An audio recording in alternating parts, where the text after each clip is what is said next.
Assalamualaikum warahmatullahi wabarakatuh. Perkenalkan, nama saya Fatiatul Rizkiyah Al-Izzah dari Rayon Psikologi dan Kesehatan.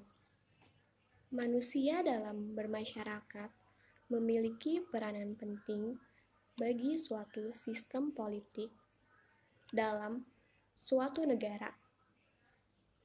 Politik dan ekonomi memiliki hubungan yang sangat erat dan merupakan sektor yang penting dalam suatu negara.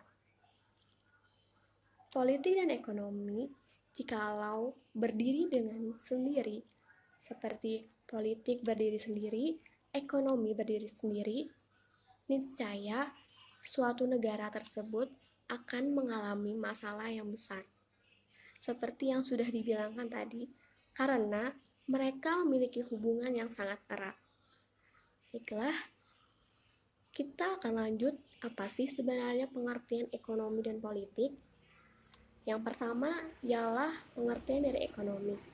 Ekonomi adalah ilmu yang mempelajari tentang keuangan suatu negara. Sedangkan politik adalah ilmu yang mempelajari ketatanegaraan, baik pembangunan maupun keadilan. Baiklah, saya di sini ingin mengambil tema tentang porsi perempuan dalam politik dan ekonomi di Indonesia. Perempuan hebat, perempuan tangguh, perempuan kuat. Karena sejak zaman dahulu kala, perempuan selalu memperjuangkan hak-haknya, memperjuangkan suaranya biar bisa didengar oleh semua orang.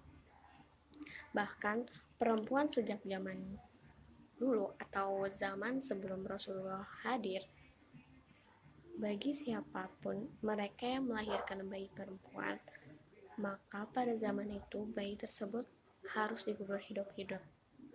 Bahkan pada zaman itu seorang perempuan seperti barang yang bisa diperjualbelikan dan diwariskan. Betapa rendahnya derajat perempuan pada kala itu. Di Indonesia sendiri, pahlawan perempuan yang begitu gigih memperjuangkan hak-hak perempuan yaitu Raden Ajeng Kartini. Beliau begitu gigih memperjuangkan hak-hak perempuan agar bisa sekolah setinggi-tinggi mungkin. Mungkin tanpa beliau dahulu kala, sekarang perempuan-perempuan belum bisa mengenyam pendidikan yang begitu tinggi, bahkan bangku kuliah. Baik, kita balik lagi ke porsi perempuan dalam politik dan ekonomi.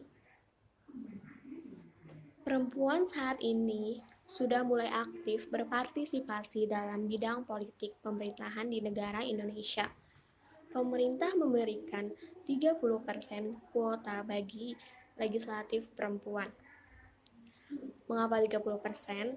Karena sesuai dengan kebijakan PBB, angka 30% diharapkannya bisa membuat keputusan-keputusan yang baik buat pemerintahan, baik itu buat kepentingan bersama, kepentingan kaum perempuan maupun laki-laki.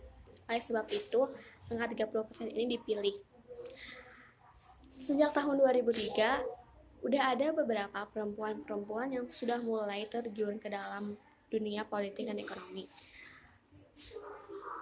Hingga tahun 2019, kenaikan perempuan yang ikut dalam pemerintahan ekonomi dan politik memang tidak terlalu naik signifikan. Bahkan belum sampai angka minimal 30% yang diberikan kepada masyarakat. Tidak apa-apa, karena harapannya semoga kedepannya angka 30% minimal ini bisa dipakai sebaik-baiknya buat kaum perempuan agar hak-hak perempuan bisa dilaksanakan dengan baik. Akan tetapi, porsi perempuan di dunia politik dan ekonomi bukan berarti menggantikan posisi laki-laki, karena Pada hakikatnya, ada beberapa porsi laki-laki yang tidak bisa diperankan perempuan, dan juga sebaliknya, ada beberapa porsi perempuan yang tidak bisa diperankan pada laki-laki. Oleh karena itu, persamaan gender itu penting. Maka dari itu, kesetaraan gender dalam dunia politik di Indonesia perlu diperjuangkan. Mana hak perempuan, mana hak laki-laki memiliki kesetaraan gender yang sama. Tapi bukan berarti seorang istri melalaikan pekerjaannya, seorang ibu melalaikan tanggung jawabnya, dan seorang anak melalaikan juga tanggung jawabnya. Jadi mereka bisa melakukan porsinya pada masing-masing. Bahkan Allah Subhanahu wa Ta'ala aja udah menurunkan surah An-Nisa ayat 97 bahwasanya laki-laki dan perempuan itu sama, tergantung ketakwaan dan keimanannya masing-masing.